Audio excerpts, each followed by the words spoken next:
Meeting to order. Everybody knows that what we have here today is just kind of an out of the ordinary meeting. I think it was advertised as, for lack of a better term, an ad hoc multi-council meeting for EMS.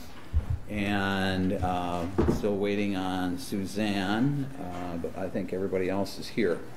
So we wanted to, when we ended the last meeting on this, everybody wanted to have a chance to digest the information that they'd gotten from the four participants, four proposers,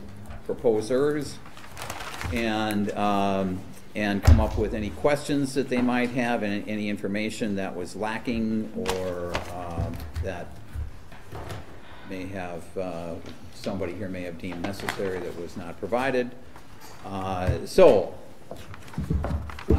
I'm going to open this up for you guys, but I don't know how many people in this group have been through an RFP process before. I certainly have. I've been through probably 60 of them. This is a little bit out of the ordinary how we're conducting this, and that's fine. Obviously, we probably need a little leg room here and flexibility. But normally what we would be doing in a situation like this is that when you send out an RFP, it's going to be for action. The people that are responding are under the assumption that there's going to be some sort of action. When we convene for a second meeting, it's usually to cull the list and get down to anybody if there's action that is, like I said, normally you would expect that there's action that's going to happen with an RFP process.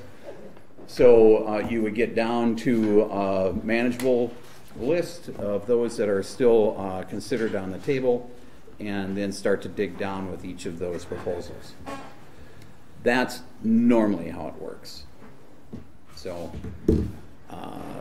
but I'm going to open this up and you guys tell me what you think. How do you want to proceed? Okay. I think the first thing that and I believe I sent a message to Devin and to you that says I cannot move forward on any of this unless I know what rates that the various services are charging their ambulance rates, because that's huge. And whether if we're going to spread the costs across the whole municipality region, or if it's all going to be based on use. So without knowing what those charges are, I can't move ahead. And I have the one statement here, Lakeview, and that's the only one. Oh, that's the only one that I have. Yeah. Okay. I think I heard Suzanne correctly saying that Dan is coming. Yes. Dan Pearson. So Dan will be joining us at the table. Go ahead. I'm sorry, Jim. Okay. No, that's basically it. So if we don't have, even though I remember the last time around that was somewhat confidential information, and we could handle it confidentially, but we need to know that it's just financially accountable to our constituents. And I have this one piece just from Lakeview, which we just got, and I don't have anything else to work with. I think you do have charges from St. Croix EMS. No. That was in your packet from that we had last month. No, should be in there. Rates. Exact rates. SCMS was the only one that had rates in the last packet. Right. Oh, in the back of the. And it was the rates that we just passed, I think, for 2019. It's the rates that we just passed for 2019. With the with our agenda, or I'm sorry, our budget. With our budget, right? Huh. And then the only other question I have about one in particular is whether we can move forward with it, because the first meeting they said they can't without the transfers. So we need to clarify that with Lakes Region and Ben. And I don't know how you want to go about the process. So. Well, I didn't see a formula come. Right. I mean, my understanding from that presentation was that, transfers out, they are not interested. Okay. That's my understanding. You're here, so can we ask him maybe? Pardon me? Sure, but I'd also like to say this, Ben, if you want to address that. But again, under normal circumstances with an RFP process, here's your proposal. This is what you say. if we are going to allow somebody to come in and submit a brand-new proposal, Oh, I see what you're saying. I mean, you guys got the votes here. You determine how you want to do that, but that would seem to me then that you would be opening up the entire RFP process for anybody else that's been looking in saying, wait a minute, what about me? Ben, did you want to respond? I have two of you have a Come question. on, please step up.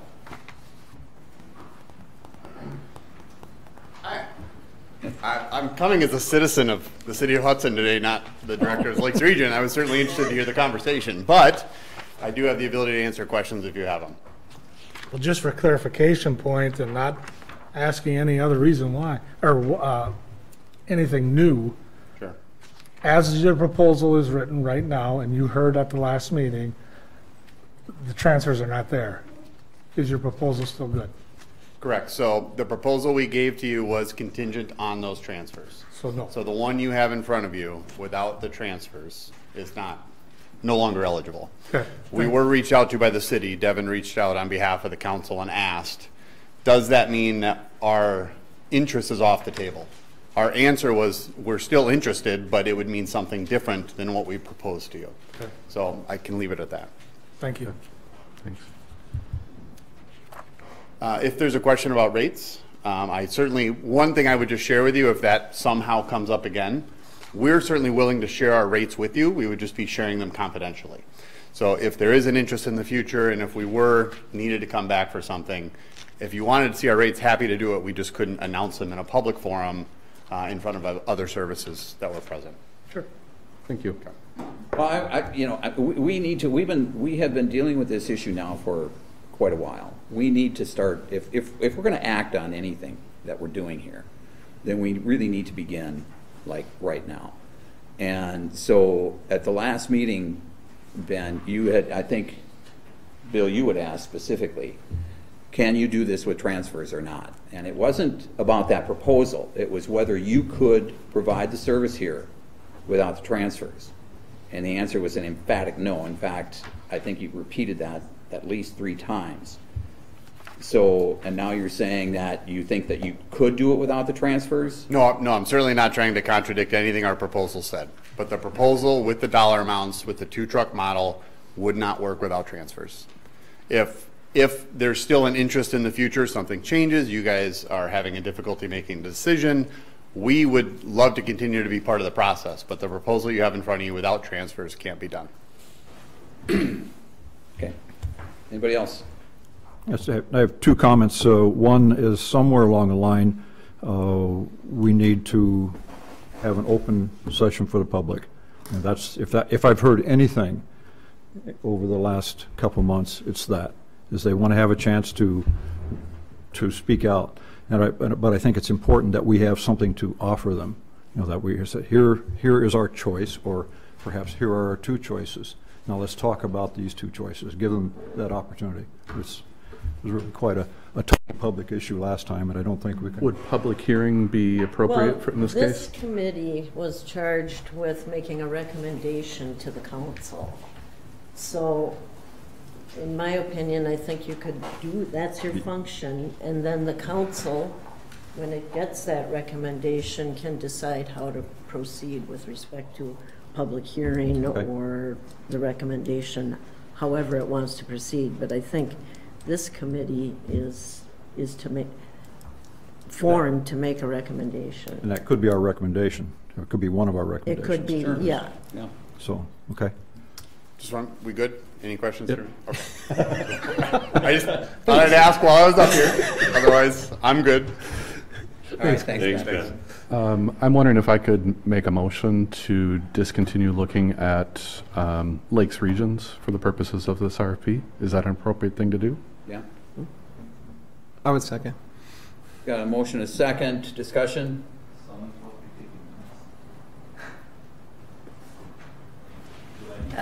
Yeah, please. Discussion? Well, it occurs to me that since that information came out so late in the process, that I guess I'm not totally in agreement that opening it up with the new set of information saying, you know, Lakes Regions have an opportunity to take a look at it, because, I mean, the information about the transfers came out that day. I don't know that that information is going to have other parties from the universe coming in and saying, oh, I want to consider now too. Wouldn't it be possible that we would close the revised proposal possibility to just the people who already, just the corporations that already presented? I mean, wouldn't necessarily have to mean that it would open it up to new proposals, new companies, new entities.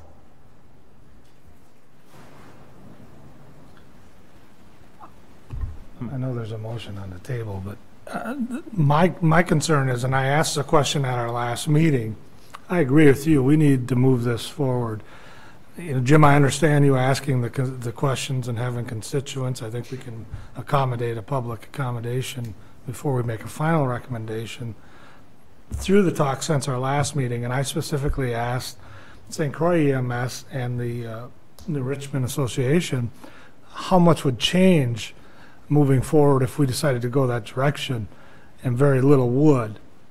And that, to me, and my constituents that I heard said that's the direction that we should probably move, with a little bit of more of a rate. And that's kind of where I'm in the position of right now, is recommending that.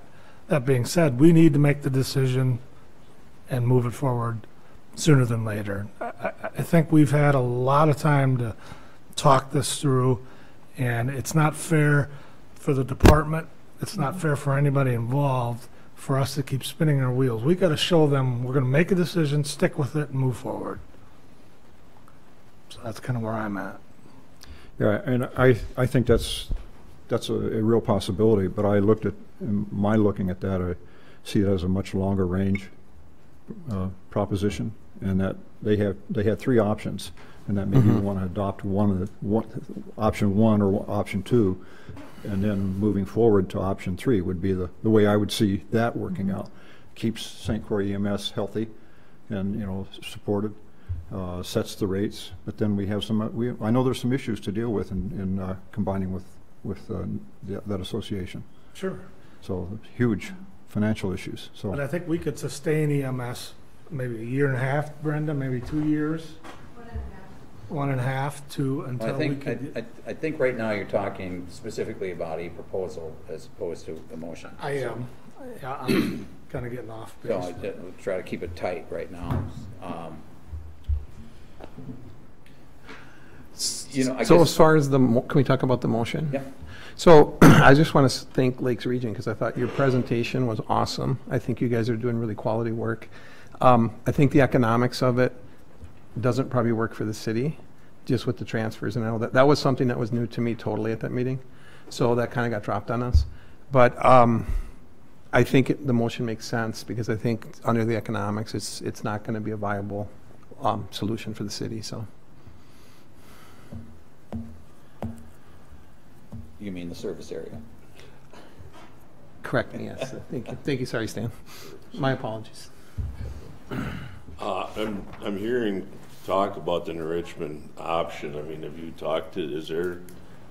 Let's keep it on the motion. Okay, we'll stay on the motion. Well, I'll agree with the Lakes Regions to be eliminated, because, you know, I mean, I think everybody pretty much knew going in that if push came to shove, Lakeview was going to take the transfers. I mean, I've been on that committee for 6 years, I think, and you know, they have been more than generous in allowing, you know, St. Croix EMS to run the transfers, because everybody knows that's where you're making your money. So I absolutely agree with that. If now the council would choose to say, you know, we don't want to do any one of these RFPs, and you could push it back out to give Lakes Regions another chance, that's another option. Similar to, you know, I mean, we don't like this proposal, so I mean, we push that out. But to let them out, no, I'll agree with the motion for sure. Was the motion to, does it restrict it to their proposal? We're eliminating the proposal that they have? It was over Lakes Regions overall for the purposes of the RFP as written. But the 4 proposals were going to eliminate Lakes Region. Correct. Based on, yeah. Correct. Would you friendly amendment North Memorial on that? Well, that was going to be my next motion. And that's, Why I don't think each one deserves a conversation about. Yeah, I think we do it one at a time. You know. If that's, I don't. Yeah. Anybody else? Everybody ready to vote? All those in favor of the motion, say aye. Aye. Opposed? Motion's approved.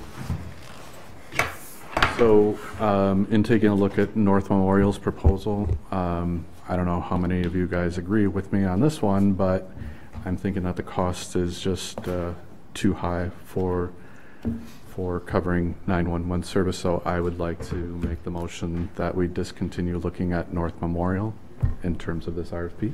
I will second for sure. Sorry. Motion and second. Is there any discussion? I was surprised to see that proposal even entertained, because if you went through the document, most of the, what we required from the AFP was not, a lot of it was not addressed in their proposal. They had a lot of their information. There was a lot of information there, but did not match what the RFP requested. So I was surprised to see that. So, and the cost is, I mean, I'd be thinking, well, North Hudson maybe start their own, for that kind of dough. It's like, we can't do that. So, I mean, that's a. Well, that should stand the papers here. They're going to quote you on that. But she can go ahead and quote me. We cannot afford $621,000 for a new ambulance service for the village, I'll guarantee. I do want to say before we vote that I thought North Memorial had a lot of integrity in terms of how they presented, and I have a lot of respect for their ambulance service, but I would concur that it's not affordable for an option for what we need. Yeah, as I remember, I ran the numbers during their presentation. It said, whoops, this is where we've talked about being close to this 5 years from now. For that kind of money, we could fully staff full-time employees. So we could have that ambulance service that we looked at to even think about them. So to me, they are out of it. Although some of the things they do were really, really quite good. Having their EMS medical doctors as part of the system, and their online support. They had some really nice features that we need to figure out how we can get more of that included into whatever service we have. It was very high class, no question. Okay, anybody else? All those in favor? Aye. Opposed? Motion's approved. I have a question for Paul. You had an open meeting with your constituents. What were the comments that were made or questions that were asked? Well, we had one constituent from District 3 show up, and then John from Lakeview also showed up. And the constituent was in favor of the Lakeview proposal in terms of just cost savings to the city, which was pretty much what that constituent was about. I've also had a couple of emails, people on different sides of it. So yeah, that was the long and short of the kind of the open meeting, yep, listening session, yep. Okay. Well, I took the time to go visit New Richmond Area Ambulance Service and spend quite a bit of time touring and talking to Matt, and was. Can you speak into your mic or something? I can't hardly hear you. I went to visit New Richmond Area Ambulance Service and spent quite a bit of time talking to Matt Melby, and it's a very well-run service. There would be a lot of questions if we were to go in that direction, but I think that is viable for a long-term solution. I'll just offer that I've received a few emails, mostly in favor of St. Croix EMS. Well, actually 100%. And I also walked my district for my nomination papers, and the constituents that I spoke with in my chats, every single one of the people that I visited vocalized EMS as an issue, and that they supported St. Croix EMS. Those just happened to be that way.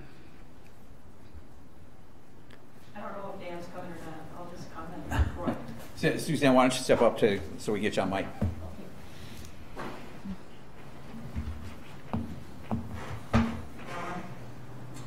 We have had several emails in favor of St. Croix EMS with Troy. Can I ask the neighboring, can we ask questions now? Ask questions of? Like the neighboring communities. I'm curious what North Hudson and Troy, as you guys go through them, like what were your thoughts? What is the question? Sorry, so as you went through and tried to figure out from the perspective of North Hudson or from the perspective of Troy, do you have any sort of leanings or any sort of thoughts on what might work best for your communities? Well, I can go first. I mean, what will work first best is an affordable, dependable EMS is what we've been asking for. Mm-hmm. And you know, and as we don't know where the state government is going to go right now as far as levy limits or whatever, but with the cost savings that we can make by going with Lakeview, for instance, mm-hmm. we can save almost enough money to put on another police officer, right? And we've been fighting with trying to keep police officers in the village and to have a full staff of that, and we can't add when we're bumping with the levy limits. And the same thing is going to happen now when we start talking about the sewer, you know, the improvements down there. We're going to build a fire hall within the next year. We've got the Highway 35 project coming within the next, well, it's in 21, I believe now, unless the state changes that, but we never know what happens with those guys. They've been spending a lot of time painting and stuff up in the area, so we know they're serious about the project. But yeah, so right now, I mean, with the proposals we have, and we are not sure, you know, if we would be allowed in with the Richmond group. We have no assets and or other things to offer there. And again, as I've said at numerous meetings, we are not under law required to have a contract. Right. So we can, you know, and it's not a bad place to be in. It's not a good place to be in because the feelings with a lot of the folks that are out there, there's awful lot of emotion involved in this, as everyone knows. So we've been dealing with it for that long. And when the emotion gets into it, it makes it much harder to make the decisions. Mm-hmm. But from a, you know, purely financial, and I know people really hate that one when and it's like that's not lives over money, mm-hmm. and that's not at all what it is. I mean, it's just what we're tasked to do as representatives is to be good stewards of the taxpayers' money, and that's what we're trying to do in the village. That's helpful. Can I ask a follow-up question? Would it be with St. Croix EMS options A or B, my understanding is it would still also be zero to North Hudson in terms of a subsidy. Would that make any difference? Do you have a leaning to it? Zero? Well, under option A, it's zero for the option A, zero, right? And I think the other one's the 200 per run or something like that. So. But do you have any leanings between the free, in a sense, the free St. Croix EMS and the free Lakeview? Do you have any sense of? Is there anything that would make a difference in your own mind in terms of what would? Well, with St. Croix EMS, I mean, the free that, you know, we kept it at 17 per capita that we had last year. I didn't realize that we took 300 out of the extra account in order to float that for this year to keep them, you know, to keep them going. We don't know if they are going to be able to stay afloat another year at that rate or whatever. So right now, I mean, I'm with, we're under no contract right now. Okay. But we still are under a contract for 4 years until the council decides what they're going to do with the misfits from the north. Thanks, Steve. Yeah, do you want to? Well, you know, I was at that last meeting, and what was offered from New Richmond area community, or that community, the association, EMS association, we do have assets. If we joined them, our assets would be employed in this area. We'd just be another base in that system. And Also, option B, well, it was like $6.12 per capita, rather than the 17 we're currently paying. But also, option B, it was estimated that was the 85% one, I believe. The 80, if you increase the rates 85%. 80%, I think, yeah. 80%. Yep. There would be no cost.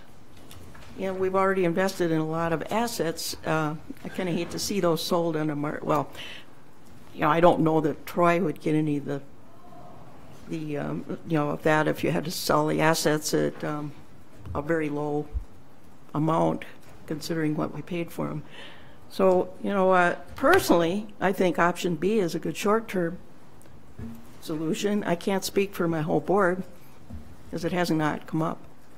However, I also think that the New Richmond Area EMS Association would be a longer-term solution. This might tide us over a year or two and give us some time to investigate and see if we could be accepted into that group if it was to our, you know, to this group's liking. So that's my comment. So it sounds as though we need to get deeper into some of the numbers here. We need to get some clarification on St. Croix EMS, especially with the 80%. There were questions that Jim had brought up and information that was provided by Lakeview on their billing. Brenda,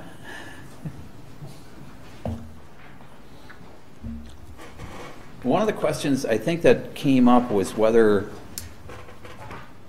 maybe this was just in my mind, but whether the 80%, an increase of 80% is even legal. Is it legal? I would need clarification from our billing company. There are experts on our rate increases. For 2019, as I was looking at the budget, the email to the billing company was, you know, if we increase rates 10-15%, what would we generate in revenue? And they weren't at that time comfortable with us increasing any more than 15% on those rates, and that's why we have the 15% increase. So we would need to go back to the billing company and become very comfortable with that 85% increase. All right, so what, 85%? Or 80, I'm sorry, 80. So I just maybe check my math here, but what is our current run cost or bill? What are we billing right now? We're billing in 19 BLS $1,420 per call. Are you asking what the charge is? Pardon me? The charge that we're billing the patient? Right. Yep, about $1,420 per call for a BLS run, and then up to ALS 2 is at $1,860. All right, so, and I just did some quick math here based upon 1,400. Anybody do the math on 80%? 80% of what? Of 1,400? Well, we do have it here on page 7 in here. It's so 2216 is what was. Well, I'm coming up with at 1,400, 80% is another $1,120. So now we're at $2,520 per run. Yep, and I should have clarified, the number that I gave you, the 1420, that is our 19 rate. They worked off of our 2018 rates, I believe. Okay. And so we'd go 1,231 times the 80%. So it's really a 65% increase. Correct, over what we're charging now. Over what we were charging last year, or 20. And that puts us at what then, 2216 is what I see on 2216? Yep, 2216. All right, so that's, everybody got that? And how often can that be adjusted? That would be a question for the billing company. We've typically increased rates annually. And if we obviously start running into situations where if people don't have the ability to pay, it means that we have to increase our rates even more. Correct. And the reason they didn't want to increase our rates any more than the 15% is they use a term, the billing company uses a term called a customary charge.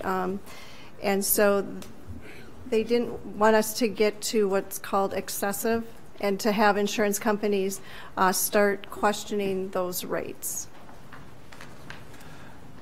So clarification though, you're saying 80% is on option A, B is 45%. Correct. And then I'd like to clarify too, I asked the question in regard to, on your sheets it has that yellow, the decreased staff overtime and supplies. That is only if there is a consolidation with the Richmond Association on both option A and option B. So that's savings, the savings that's in yellow on option A and option B are only with a consolidation with New Richmond.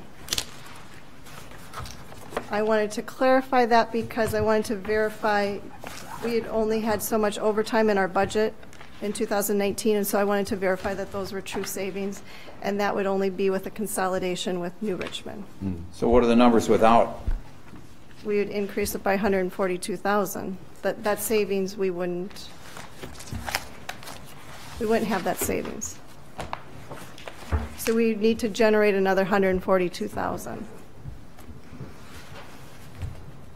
And there's some question in option A and option B if interfacility transfers are in the numbers. I had sent an email to Jerry that did the presentation. He said they are included in both options, but the number that he referred to, I think, are BLS non-transports, and so I would like to clarify that with him so that we know what we're dealing with on those numbers. I would certainly like to see these side by side and exact comparisons because Lakeview has more brackets than we do. And so I can't say that what we're talking about here is the same as what they're talking about. Okay. So we can get that. Somewhere we need to get those definitions very clear. Are we, is everybody basing their proposal off the same assumptions relative to the number of runs? We gave them all the same information, but as we saw with North Memorial, they were making some assumptions. They didn't have the village and the town of Troy in there. They're and out. So I would like somebody, whether if you want it to be me or not, to go back to on this proposal from St. Croix EMS to just verify how many calls are in here. So we're working off the same numbers. All right, so I think that's a really good idea, Jim, and I probably got a couple other things that I would like to toss in there, but I'll wait for a moment. We've got people here from St. Croix EMS, we've got people here from Lakeview. Is there anything that you guys want to ask them right now before we start deciding how we're going to approach this going forward? Absolutely. All right. So my biggest question, I know, John, I talked to you at our listening session as well. Can you clarify the rates? Can you help me? This is the handout that's brand new, so I don't know. Or is that something you can't do in public? I don't know. I'm going to cut in front, Paul. Okay, sorry. Nathan Pulsher, VP at Lakeview. What we put together for you all is our published charges, the ones that you could pull off the website, and I'm sure many of you have done that. So these were published. On the gross charges published. Okay. The rest of this is a worksheet that'll talk you through how that works for payment. And I brought Scott Phillips, our business office manager, to talk you through some of that because I want to make sure that this is very clear and you guys are all, speaking from the same sheet of music. On the back, we've included a few story problems just so we could talk through individual examples to clarify our position on billing. So I'm going to have Scott come up and talk you through what this spreadsheet actually means and how it pertains to what your constituents will pay for individual runs.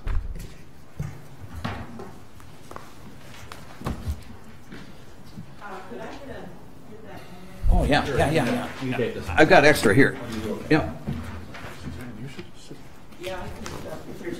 Yeah, why don't, it would be better if we could get you up here. Well, no, and I can. That's just one, wanted just to one move up page. here with the motions and stuff, so I'll just sit in the front row so Suzanne can sit here.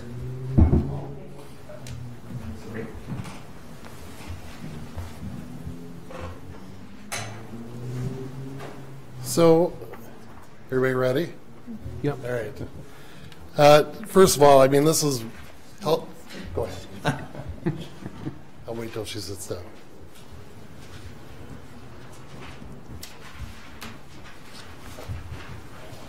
As Nate had said, we put this together because we wanted to, it's navigating through some of this healthcare stuff is confusing for anybody. And so we thought we'd try to simplify it for you and also to make it clear that what we charge and what we get paid are two different things. And I don't know if everybody in the room understands that. So when you see this gross charge on there, that's not what we get paid. That's what we charge. We have contracts with our peers and they pay us an allowed amount. And we can't disclose that because under contract, we're prohibited to do that. But we thought what we try to do is kind of simplify it for you so you can tell your people that elect you, your constituents, kind of what it means to them.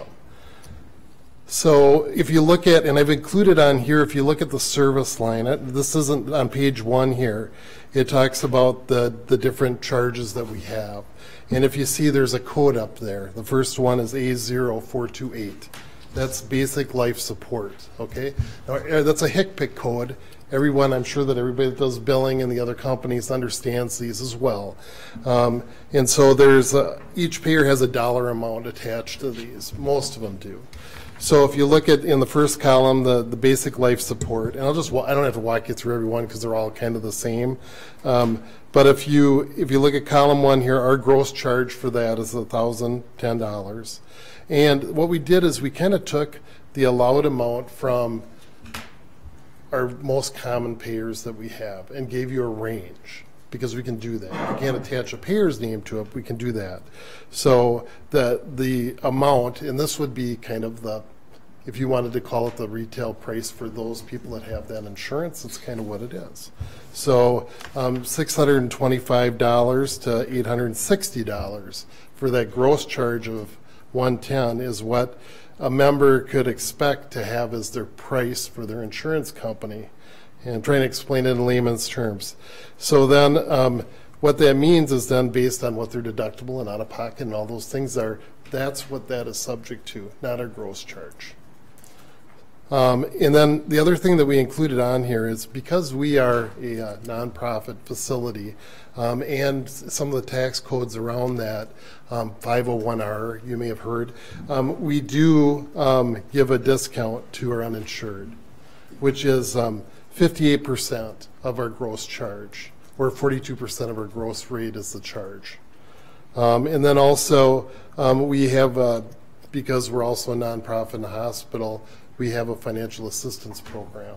And under that program, we base it on federal poverty guidelines. I don't know if anybody has ever been out there. There's, if you go out to, if you look it up, if you Google it and you look, there's a table there. And there's the lower 48 states, then Alaska and Hawaii are excluded from that. Anyhow, you look at that table and you look at family size and then you look at someone's income on their tax statement. And that's what we use to determine that. And so if you fall into the 200% or less, you are totally forgiven of your bill. Now you have to apply for this at the hospital. All this information, by the way, is on our website. We're required to do that. So you can go out and look at lakeviewhealth.org and you can get the information on our financial assistance program. And then it goes on to tell you between 201 and 225, based on that one charge, this is the amount that somebody could expect to be liable for. And if they fell into the other category at 226 to 250, it'd be 505. And then 251 to 275, they'd have 25% coverage and it'd be 750, 750. Is everybody tracking with that? I'm hoping that kind of helps. Then on the back, I'm not going to go through each one of these because every one of these is the same. You should be able to kind of extrapolate from that. So then what we thought we would do is just kind of go over a scenario so you can kind of understand. Can I ask a quick question before we switch pages?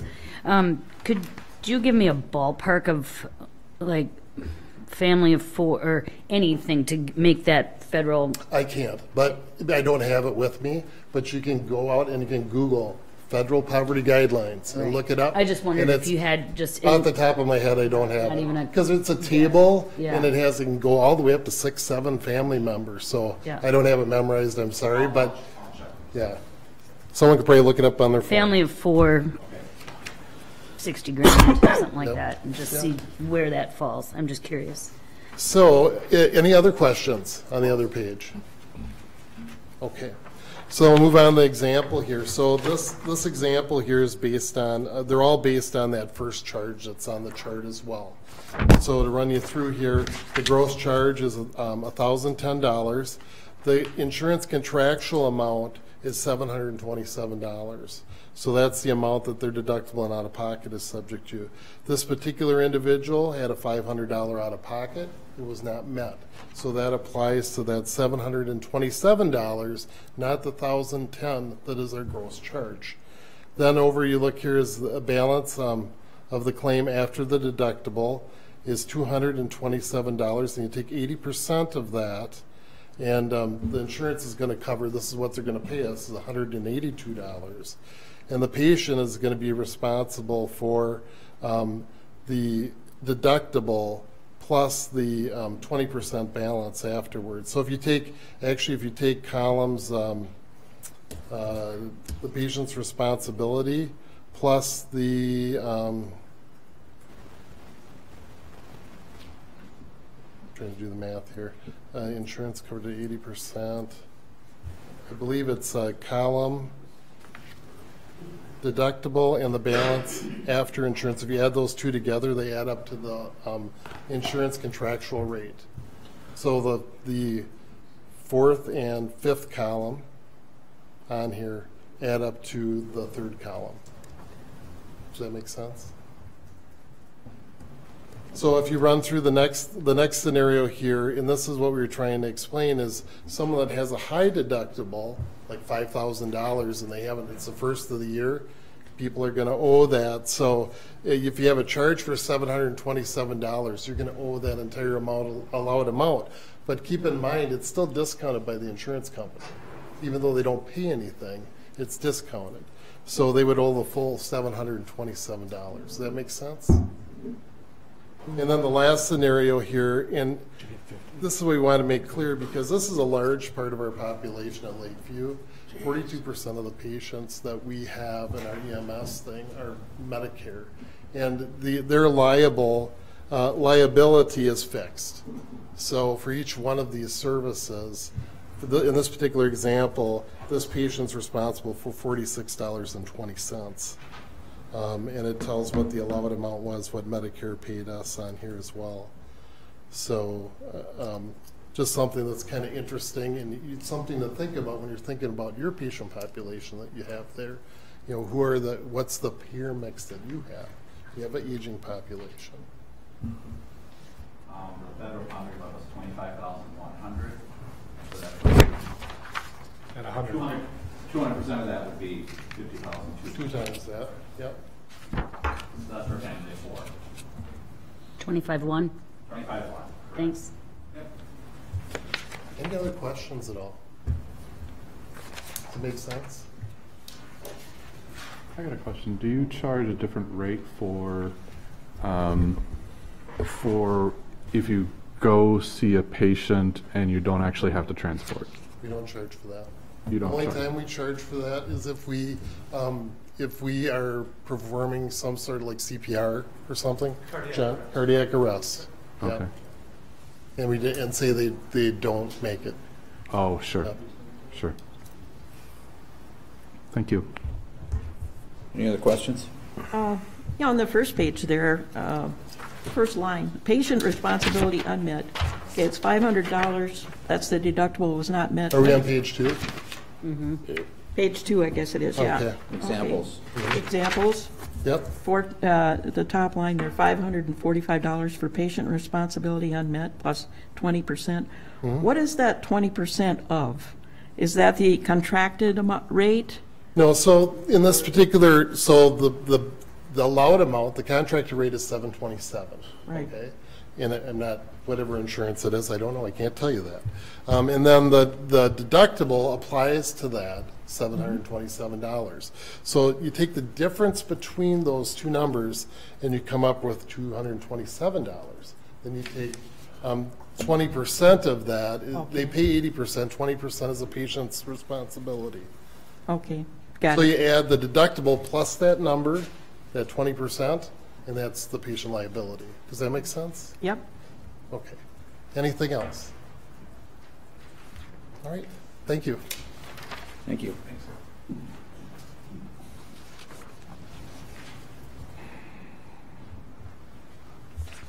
Any other questions? All right, well. Are we, Paul? any more questions about that same topic, or? Any questions? Anything. I wanted to, thought that came up to me was, so if we went with Lakeview, and one of my big concerns that came up while reading, or actually during the proposal day, learning that the dive team kind of, I don't know, does it disappear? Does it, we didn't really discuss that in my memory, and I think it's important that we don't ever lose our dive team. I think they were, I don't remember which company said what, but they said things like, oh, well, we'll work with local sheriff for the other water people or something. I don't really remember the answer, but I had some concerns about, we have a fantastic dive team and all the equipment. So if we go with a provider that doesn't have that, are we going to keep that? And then we need to consider the costs that are involved in keeping that, and have that weigh into our calculations. I'm not sure if anyone had... John or anybody, I'm trying to see, Nate, I think that you were around 2.5 years ago when these discussions, when, by the way, I was asked by this council to negotiate with Lakeview. That was one of the things that was brought up right away. And John can explain if the answer is the same, but back then they said that they were not going to take on the dive team. It was in the contract. The dive team would stay with us. Yeah. Hi, John Muller, Lakeview EMS. So we did have, back 2 years ago when we were working with the city on this, the dive team discussion came up a lot. And we looked at a lot of different scenarios, and we were never 100% opposed to doing it. Our original statement was, it doesn't normally fit on the EMS side of things throughout the United States. That's typically a fire department role. And Scott, Chief St. Martin, was at a number of those meetings when we had those discussions. And we were willing to work with the city on how we would accomplish that goal to provide the dive rescue in conjunction with the fire department. And then before that final meeting in June, it was off the table. We were no longer asked to provide that service. So during the proposal of the RFPs, we didn't talk about it because it really wasn't part of the proposal. So I think I was the one that mentioned we would work with because the question was, how would we respond out to the islands or on the river? And my reply was based on how we respond out there today. With, again, we cover 16 miles of the St. Croix River today on both sides of the river. So we have to do that all the time. And we have a procedure in place with our local fire departments that have boats, and that's how we get out there. Is it something that, again, if that's something that the city wants to do, I think that's where you look at it during a contract negotiation on how we accomplish that. So that's the reason it was not brought up during the proposal talks. That makes sense? So if we wanted to keep it, we would keep it. If the city wanted to keep it? Right. Yeah, if you want to keep it and run it yourself, or if it was part of the contract negotiations, we would be willing to talk about that and how we would accomplish that goal. Yeah.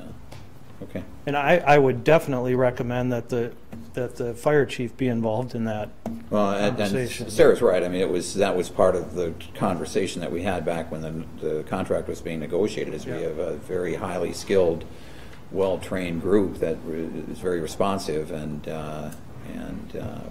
we wanted to retain it. In the original talks 2 years ago, that we were going to keep that team. That team is primarily volunteers on the team. They're not they weren't the paid providers on the team. We were told from the leadership at the time at St. Croix EMS that those people would want to continue doing that. So again, we did have conversations that we would be able to do that. But before the end of the proposal, it went away. So I don't know what happened, but it was no longer part of our proposal, and it wasn't our choice to not be part of it. So. Okay. Anybody else, as long as he's there? Scott St. Martin. Can I disclose our conversations? You think it's appropriate, or as far as the dive team, the possibilities there? Don't if you say no, that's fine. Well, yeah, I mean, I guess I can't really. Unfortunately, I've had a lot of conversations, but we're open to look at anything. I think part of it back then was we had some discussions, but it didn't make a lot of sense at the time since we don't have a boat to take on the dive team, and I think I believe Glenn Hartman is head of it, and the police are pretty actively involved in it. So, I don't know if it would be them or us. We'd be happy to look at it, but we don't have a boat, so at this point, it doesn't maybe make a lot of sense for us to respond with them. But we're happy to look at whatever. All right, so we got past the pitch for your boat. Who's boat? But Who's boat? Who's boat? Yeah. So, but the inflatables are there that we use right now, right? Isn't that? Yes, that's. Yeah, we don't. It's not in the water, but yes, we do have an inflatable. Yeah. Okay, I'm sorry, Jim. I interrupted you. No, there are boats, and the. I really wasn't trying to pin you down, Scott, but just ask. Can I reveal the conversations that you told me about? And you've hinted at it that the police have an interest in picking that up. They're already Glenn Hartman is the head of the dive team. They co-own the major boat with the dive team, and it's located in, I believe it's in their facility. I'm not sure about that. So there's an interest there. It looks like we would be able to maintain that one way or the other between the police and fire department. And given that they're volunteers as opposed to employees, that's a whole different situation. So we need management of it, but we don't need to pay the costs, or I shouldn't say minimal on anything, but they're less than having a paid staff. So I don't see the dive team as an issue. You do or don't? I do not. Yeah, I don't either. So I think we can handle that. Okay. That's the feedback that I'm getting.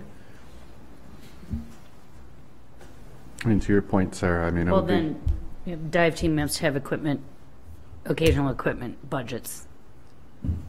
If it's, It would be the same, no personnel, but yeah, same as it is. That whatever that is would have to move over to whatever organization was doing the management. And the costs of that be considered during our evaluation of our whatever decision. Yeah. Yeah. And I would take that even a step further. I mean, it would be really nice to see true apples to apples, right? I mean, in the St. Croix EMS, I don't know that tackles, or correct me if I'm wrong, Josh, does that tackle the need for space? Or would that be separate to that proposal? In regards to what? In regards to moving out from your space down here to another location. Getting rid of the dive, not having the dive team? I'm sorry, I'm moved off to dive team. I'm talking now just location of St. Croix EMS. Okay. Like, we need a new space, right? We need a new building. But the proposal does not cover that from a cost standpoint. Is that No, correct? it does not cover that because that decision isn't up to me solely. Right. That's up to you guys that sit here, so. Right. Right. Thanks. So that's what I guess I'm saying is just being able, if we're going to take a look at the financials, let's take a look at the financials, but as a whole, to your point.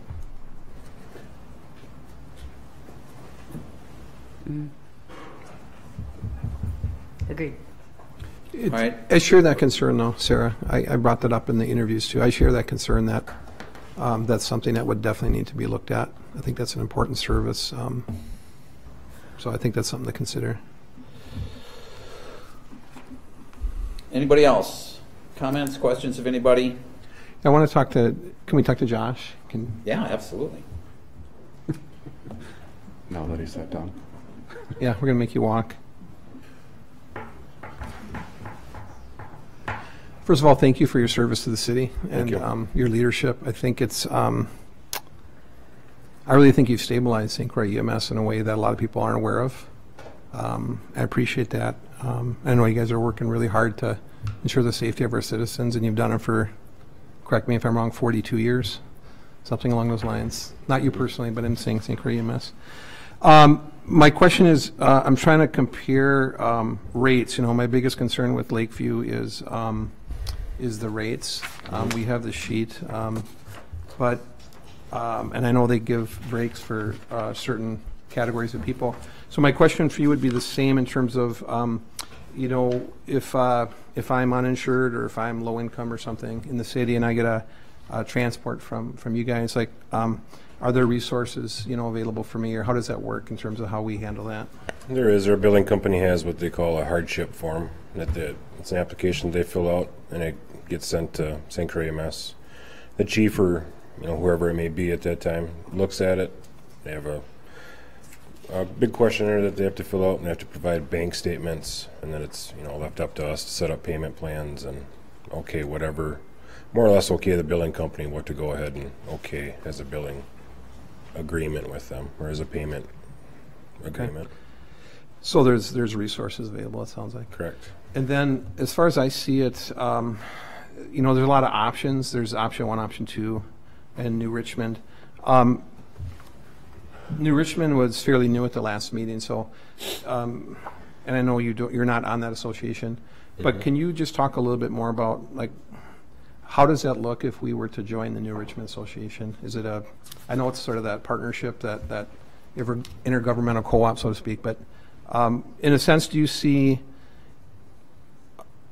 ourselves functioning any differently? Are there advantages to joining an association that we wouldn't have at present, that type of stuff?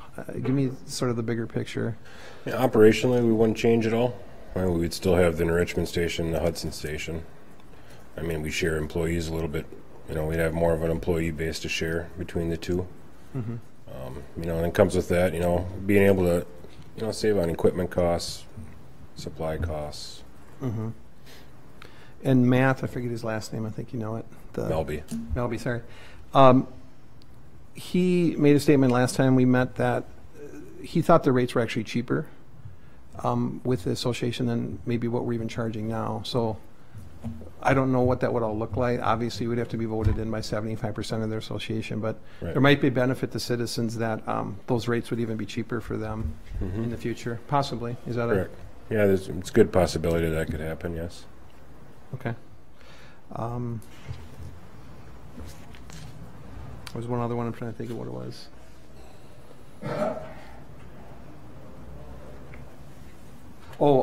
Do you have any preference between, as you see, option A, option B, and New Richmond? Do you have any sense of preference or like direction, or would there be combinations that would work as you guys kind of think forward? What would be steps, or of those options, what would be your best scenario? My best one that I like would be option B, with obviously the long term of, you know, moving slowly towards the joining New Richmond Association, just to make sure it goes slow and that we set it up and do it right. Yeah.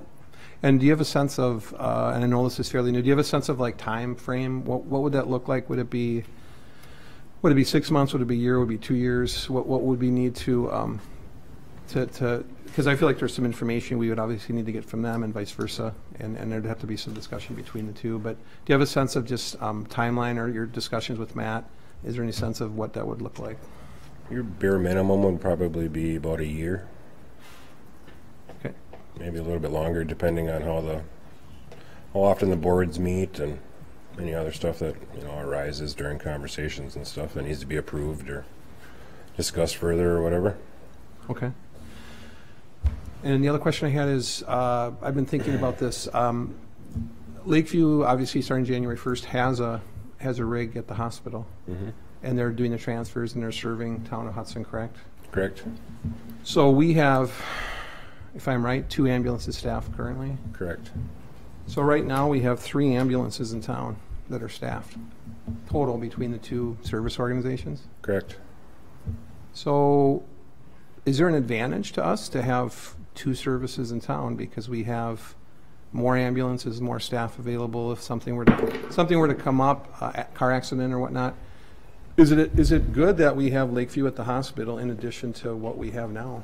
I mean, I think it is. I mean, it gives us quicker access to mutual aid. Allow, you know, if we get overwhelmed in the city or North Hudson or Troy, I mean, we have close mutual aid now. I used them Thursday.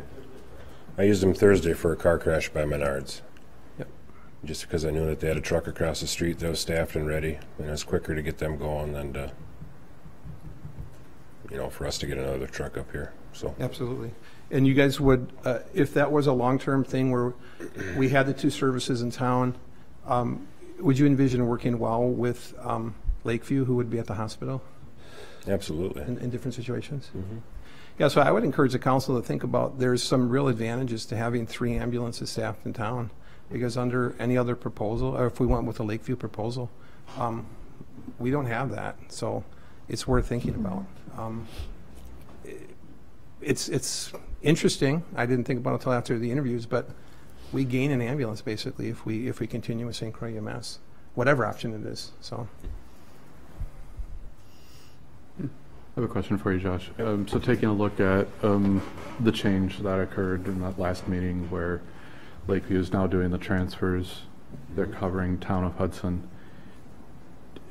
Do you see directionality going to 1 ambulance to cover for St. Croix EMS, or 2 ambulances is still? It'll stay at 2 ambulances right now, but obviously we'll have to watch it and watch the budget and, you know, make changes as we go. So let's see fit. I wouldn't like to drop down to 1 ambulance, but. Gotcha. Well, we had talked 1.5 at one point. Mm-hmm. So we just have to look at our busy times and see when we could cut, you know, possibly cut a truck, but. Gotcha. Thanks. So, Josh, did you have a chance, I don't know if you got the sheet that Lakeview gave us. You heard the examples, and you don't have to, you may not be prepared to answer this, but the examples that were given had to deal with deductible, high deductible situations, some medium deductible. Do you see any difference between you guys and Lakeview relative to the billing on that? I don't do a lot with the billing. That's why we have our billing company for. So I don't envision anything different. Yeah. You know, us versus Lakeview. I mean, it's. You don't have to, like I say, you know, obviously probably not prepared for that question right now, and like your expertise is not in billing, but it's probably something that we'll need to compare, just Mm-hmm. as we're doing a side-by-side comparison. But let's talk about New Richmond for a little bit. So when you say a year in order to do this, a minimum of a year. Minimum of a year, okay. How do you envision that? They've got, what is it, 13 votes right now? 13 voting members? I think that's right. I think so, that's yeah. right. And if we were to join them, Mm-hmm. do you think it would be with 1 vote? Do you think we'd have 1 vote? Do you think because of our size and we're a city that we'd have 2 votes? Do you think New Richmond would allow us to be proportionally represented and have more votes than they do? I asked Matt Melby Or an that equal question. number? Okay. And his reply was that it would probably be population-based because that's how things are set up now. But, you know, all of this would be subject to negotiation, of course. Well, and approval by their And approval, board. yes. And Mhm. so, I mean, it's all hypothetical at this point, but I think it's something that we need to consider. Mhm. You honestly think that a board like that is going to give proportional representation to us and give us more votes than anybody that already sits on that board? Well, if we're contributing the size of a population to their service area, You really think they do that? I think that it'd be worth investigating that. Investigating is one thing. Do you really Right. think they do that? I don't know. We haven't asked. Okay. I don't know anybody on the board well enough to be able to answer any of those questions. Yeah. I mean, I don't even know who's on the board. So, and in the discussions, it's my understanding that they think that without the transfers, it would be unlikely that they would vote to include us. That I don't know. Where did you get that? That's not what I had question? from, I had a brief conversation with Matt, too. Yeah, that's not what, Matt, from my brief conversation, led me to believe that they're really serious and interested. And obviously, there needs to be more conversations back and forth if we're serious and interested. But they're not ruling anything out. That's not my feel with And they don't have a lot of transfers out of, they're not getting a lot of transfers out of Westfield. Sure. There's an ambulance at Westfield. At what? Must be, there is an ambulance at Westfield. Westfield? That's in Richmond In Hospital. New Richmond. Yeah, I thought. In addition to their service Right. in the Richmond area. Is that true, Josh? No. It shows it on the internet. There's an ambulance there. Well, It's not. We don't have a truck there, No? Okay. Internet's wrong. I Can't think, depend on it. I think one of the issues from my brief discussions with the New Richmond Association is we have to be financially stable. I mean, we can't come in and raise the rates for, that's going to be their big concern, that we're going to come in and raise the rates for everybody. So the elephant in the room around that is where are we going to house our EMS service? it's still going to cost money. $500,000 to $800,000, whatever it is. That will factor into any kind of decision. Well, the one thing, it's one thing to say we're going to do what we can to hang on to St. Croix EMS. And I think that's a worthwhile endeavor, right? It's a whole different ballgame if you want to join New Richmond in order to make that happen. Agreed. Frankly, guys, I think you really need to consider going down that road because that is, in my opinion, a road to disaster, a very, very poor decision. And the one thing that I've heard more often than not when it comes to saving St. Croix EMS is local control. And you have local control right now. I think that you would have had local control with Lakes Region. I think that you would have local control with Lakeview because they are just one of one. And we would have, according to the proposals that we've seen, we could have oversight and they would have certain standards that they would have to meet. And if they didn't, they have to pay the price. That's not the way it is going to be with New Richmond if we go with them, because we're going to be, you do the math, however you want to look at it. We're one of 14 votes. Possibly more. We could be two but of yeah. 15 votes, 3 of 16 votes, 4 maybe of 17 votes. And frankly, when you look at the library situation we got going on, I don't think I want to have my St. Croix EMS determined by a bunch of people that haven't really treated us all that well in the not too recent past.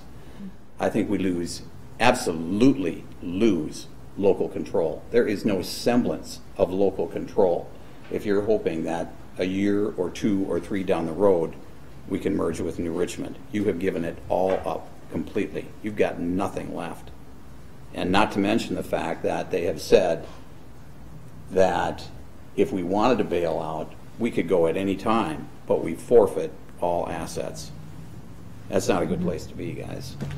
I understand what you're saying, and I think there's some truth in that, but I'm going to challenge the notion that we would lose all control. Because you'd essentially have, as I understand it, a public board that is made up of pretty much elected folks from these communities that are accountable to the voters. The difference is with Lakeview, you actually do lose 100% of your local control. There's a board, but if you read their proposal, they hold final control. And in a sense, what you're saying is, the question I think the council has to consider is, who do you trust more? Do you trust health partners making the controls over your ambulance service? Or do you trust an intergovernmental co-op of elected people who are accountable to the voters? And I think that's the crux when we really talk about control. I think that's a fascinating argument, Paul. So there is a board made up of elected officials, and the people that are the other 10, however many votes they have, right? They've got 13 right now, and they all are responsible to their electorate, not ours. I get that. And they're going to do, which is exactly the argument that is being made and thrown in our face relative to the 30% that they have taken away from us on the library is that they are representing their constituents. But my point is, and I think you missed it, with Lakeview, you had 0. It's a one-on-one negotiation. You can. Yeah, but it's a 10-year contract, you know what, in which Lakeview But Paul, holds you can construct that contract any way you want. Well, that's not the way the RFP was written. Well, that's not the way the RFP reads. So. Their proposal or the RFP? The proposal is the not, RFP reads that the proposal there's or the RFP? input. There's a board that has input, and final decisions are reserved for Lakeview. And that all depends upon the contract that you have. It's similar to what you guys are saying about the number of people that would be sitting on the board with New Richmond. That's all negotiable. Same thing. No difference. And I guess I'm saying the bottom line is, do you want to trust a private entity, or do you want to trust a public? And again, I think this is important because I thought a moment ago you said the most important issue to you was cost. It is. And now it doesn't seem like it is at all. And I think it's I think it's really kind of odd that, to me, you're casting aspersions upon the healthcare provider we have in our town. I am doing the best job I can as a elected public official to represent the constituents that put me there, and I'm weighing everything very carefully, and it's a very complicated issue. So I would say, please don't oversimplify my position. It sounds like you've weighed them. What's that? I said it sounds like you have weighed them, not weighing them. I am weighing them. I hold a public hearing. I am considering all options on the table. I'm simply saying one of the things to consider is, as we talk about local control, what is the bottom line with that? Yeah, well, I believe me, I would much rather right now not cast my fate to a group of elected officials that don't represent our people and have no interest in representing our people. You may feel confident in doing that, comfortable, I don't. But that's just the New Richmond option, all right? Mm-hmm. Well, as somebody that has been on different committees in this area and has been a minority in voting, I don't know if an elected board is any different. When you're outnumbered, you're outnumbered. Mm-hmm. And the people, and as the council has done here, to numerous times, it's like, all right, thanks for the proposal, we're going the other way. Option B right now from St. Croix EMS is the exact same option that North Hudson proposed well over a year ago as a 50-50, and that was shot down by this council. So, I mean, to say that you're going to distrust a private company over elected officials, and I don't even want to go toward, you're going to trust those folks in Washington now? Those are elected officials. So what I'm saying... You just did, though. Well, exactly, I just did, and I could end up dead in the next 3 days. But the whole thing is the whole trust issue. This is, I mean, yeah, I'm sure not going that direction, but yeah, I've been outvoted numerous times here, and that's the nature of the beast. For the record, Stan, I voted for that. For what? 50-50. Well, and this council might vote something differently now. Yeah, it's no, a new council. No, I understand. Well, it's partially new, but no, I think the point is still the same. You're at the whim of a majority either way. Mm-hmm. Is there anybody else? Here's what I'd like to do. We don't have to, but here's what I'd like to do. I think we've all kind of got a sense of what's going on. We would like to see side-by-side comparisons. I think it would be good to have a chance to bring questions forward again, especially relative to contractual language, perhaps, right? And I would ask this, and maybe you've already done this, but I think you saw a proposal from Bill sent out through Devin, maybe, or about a pros and cons. Pros and cons list. And what I would like everybody to do here is create your own list of your perceived pros and cons for each of the services, and then we'll get back together and maybe share those prior to the next meeting, and then I think we would ask both entities to be prepared to answer our questions on contractual language and start to dig down and more or less view that as the second phase of the RFP process, where now we're down to 2 and we need to really dig down on both of them and see what they have to offer. Does that make sense? Yes. Yep. Does anybody, Josh, you have, I see, boy. Josh, go ahead. Just a question to clarify on the contract language. I mean, that's something that hasn't been up to St. Croix EMS for the last 42 years. So I guess I'm just asking for clarification on what you want me to prepare for that. Good question. You probably, I think for that, this is just a suggestion, you need more concrete input, I think, from New Richmond. Yeah. I mean, because yeah. Without that, you don't really know what that procedure or likelihood or how it would play out, how they see operationally even. Probably need to have some sense of what their board is thinking, if we could. Okay. Need to have obviously more information about how you're going to be housed, with or without. I mean, first of all, short term. I think that we still have on the table the Ward Avenue site, and but going forward, if we're looking with joining with New Richmond, how that's going to look, what they feel that's going to look like. What else? Anybody? So you want to know how we're going to be housed if we're I think that's stay as St. Croix EMS and then with the association. But and operationally, but if we stay as St. Croix EMS, that's still not my decision. Oh, I mean, I can say that. Yeah, I would love to be up at the Ward Avenue buildings and renovate it, but that doesn't mean anything. That's a decision that you guys have to make. I think, Josh, maybe my answer to your question would be, if we stay with St. Croix EMS, let's assume you're going to be at Ward Avenue because you can't stay here. Okay. The fire, that building, my opinion, guys, is that building is going to disappear. So we don't have any place for the ambulances. So we have to house it somewhere else. The only thing we have to work on right now is Ward Avenue. We've got some ballpark numbers. I mean, they're all over the place, but we know it's going to be a minimum of $500,000 to move into Ward Avenue.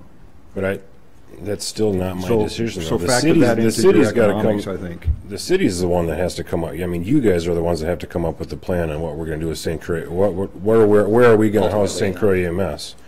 Avenue. I'll be willing to go. Everybody, you agree with that he should plan on that because it's going to cost us at least $500,000 no matter what we do. We were going down that road. We just put it on hold until we had some resolution to the EMS. Right. So I'm with you on that, Jim. But I can't speak for everybody else. But so then, am I using the reasonable assumption for him to operate with? So are we asking Josh to approach their board, or are we looking? I'm not. Because I think at the end of the day, it's figuring out how does that live within the association? How does that building live within the association? I think that's the question about the contract. Well, yeah, I mean, we can't. If the decision is to choose option A or B, with ultimately looking to C, then we really have to have a clear idea of how that's going to look. It's one thing to say we like option A or option B as a standalone. That's good, okay? But if the whole point is we're doing A or B as a stopgap because we want to get to C, then we need to know what C is going to look like. We have to know what that's going to look like. And I don't see that being Josh's responsibility. All right, whose job is that? You invite board members to come to the committee. Yeah. I mean, so everyone can hear all of them? The same? I don't know. Representative from? Yeah. They only meet like quarterly, so there's pretty small, maybe February or March. I'm not sure it's their next meeting. It was the end of March. Yeah, I remember hearing that. Well, that's kind of getting out further than we'd like to be, I think. But it's not the end of the world to wait till then. But somehow we need to have some conversation with them to get a sense of how things are going to go. And I see that's this board's responsibility, this group's responsibility to do that, not Josh. Okay, I would agree with that. And Yeah, maybe what we should do is Well, do we all feel like that's what this proposal from St. Croix EMS looks like? Or I guess maybe we should start with that. I don't. I want no part of that, but if I see a lot of impediments there, and it's going to take them to a whole different level of operation and behavior. But we need So more knowledge. We need more knowledge. We need more info from that if that was something we're going to do. I am concerned. So what would you suggest? Maybe we put together, I'm just thinking out loud here, put together a list of questions that we could officially send over to their board and ask them to take up, maybe prior to another meeting, their meeting? Yeah, give them a pro forma of our economics. I think it would be useful to get information on their economics, salaries that they're paying, and have a side-by-side comparison of option A, option B, and option C with all of the rates, the salary information, and as much as we can compare, so that we can see what how much money's coming in and where is it going. I know that's a lot for Brenda to do. Did you hear that, Brenda? Is that something you could do?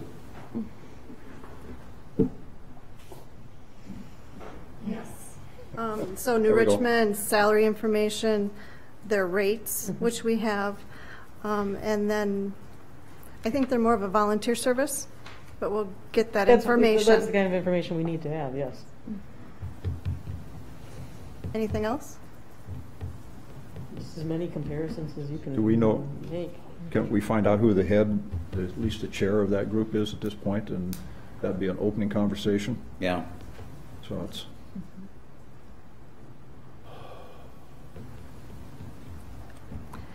And then option A, option B, I just want to point out again that there's money in there that's savings, that's based on us combining with New Richmond or doing some things with New Richmond. And so do you want us to look at what those numbers look like if those savings aren't in there? I think we would need to. Yeah. Yeah, absolutely. And then look at option A, option B to understand exactly how the call volume that's in there and the rate, the assumptions that were made for the rate increases and the write-offs and that kind of information. Okay. Thanks, Brenda. Scott, you have something to say? Yeah, Scott St. Martin, Hudson Fire Department. Just kind of want to follow up a little bit. Obviously, the main thing here we're talking about is transportation for EMS. Another thing we haven't really touched on much is the first responder, which is a percentage of these runs. And I would just ask that this committee, when they're putting this together, is really clearly define your expectations for a first responder, when you want them, at what point, and identify who that will be in the city or how you want that covered. And I think, from my standpoint, is we need to know just to address it from ours, if it's us or if it's the police or if it's a third party. But to this point, I don't think it's really been identified at all, except who may be doing it. But you really know, on me as a citizen here, what point is that going to kick in? What runs are they going to be on? And who's it going to be?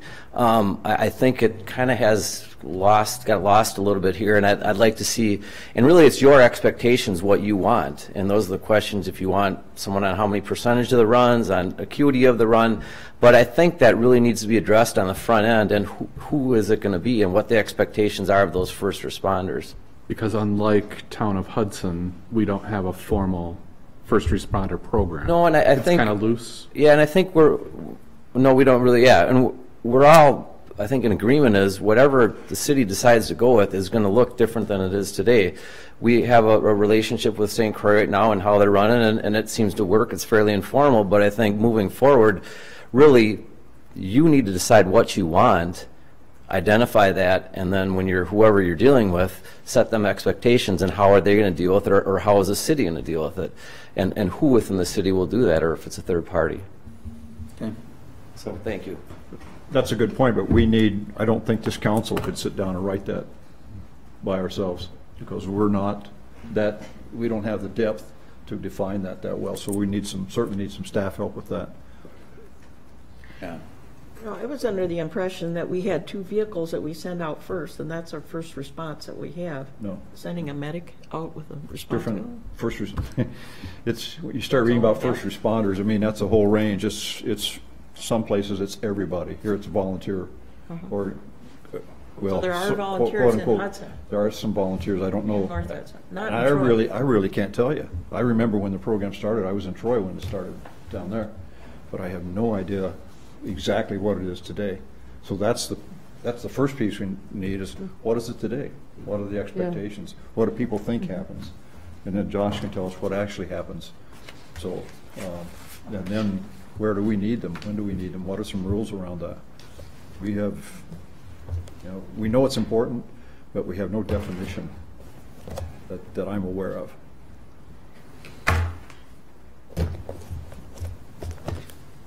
The other thing I think we need clarification from Kathy on is the legality of a proposed rate hike of 45% or 80% for. I would say the same as Brenda. If we can at least get some direction from the medical billing company, they're likely to have more expertise on that than I am. Okay. You're talking about raising I'm just EMS rates or? Yeah, correct. So I just don't know. I don't know what the laws around that are. So I'm asking. Which is our attorney if we can figure out. Well, I think Brenda should have the conversation with the billing company, and then she and I can talk. I don't know if it's a function of federal law, state law, a mix, because obviously Medicare has their own system, so I just don't know. Brenda,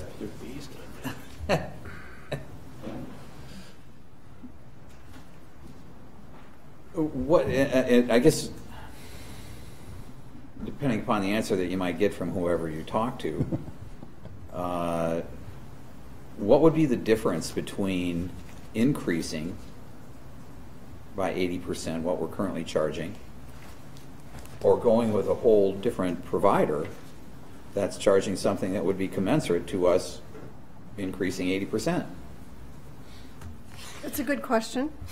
And I need to look at that because I've had the same question, but I'm looking at some of the rates that we were provided this evening, and those rates are not out of line with our rates, where we had been under the assumption that they were.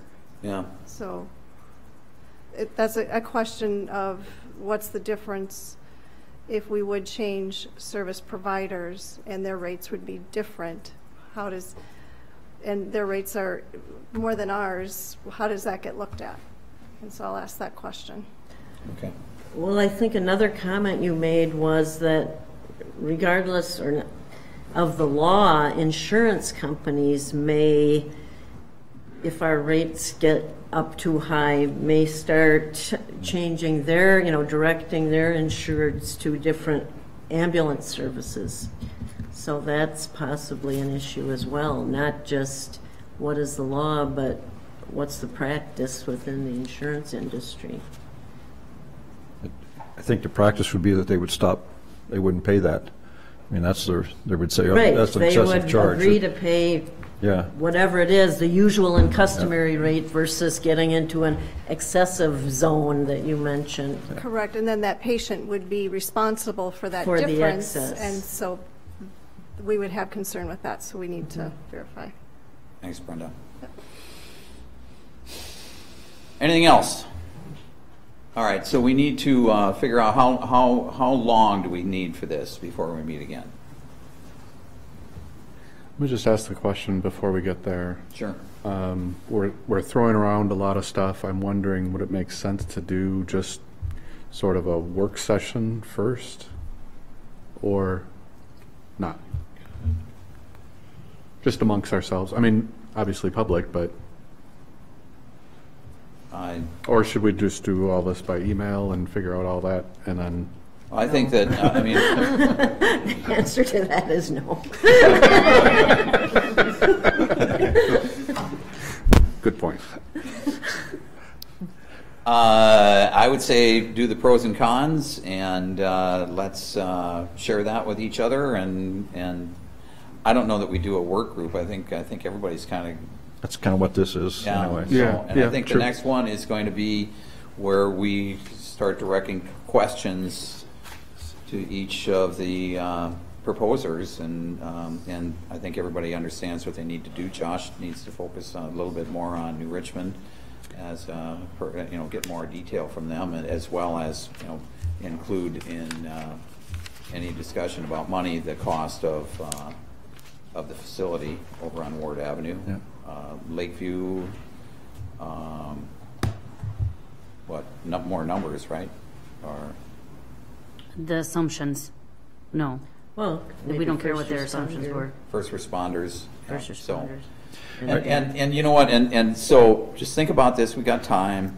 Any other questions? Anything you think needs to be posed to these guys? Collect your thoughts, put it in writing, get it over to Devin, and Devin will get it out to Josh and or Lakeview, depending upon the questions. All right. So the only thing I would change from what you said is that the New Richmond piece.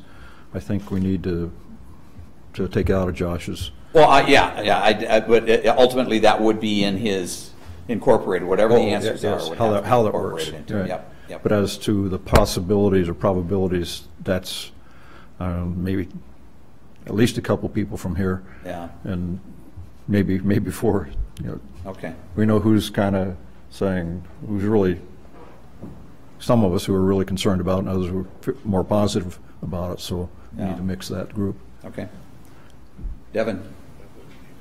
Just to clarify, so we're not doing anything with open meeting law violations, with the questions that you send to me, is it okay if I collect them and get the answers back to everybody that way? Yes. Is that acceptable? Get the answers from the Correct. providers. Okay. Yes. And the same but with the, no communication amongst the. Correct. And same with the pros and cons, get them to me, and then I can, put together. So I just know- email you. Email me, and then I can put together whatever, a chart or whatever. I just want to make sure that was okay to do it that way, so that we weren't. Yes, as long as there's no communication between council members regarding the information.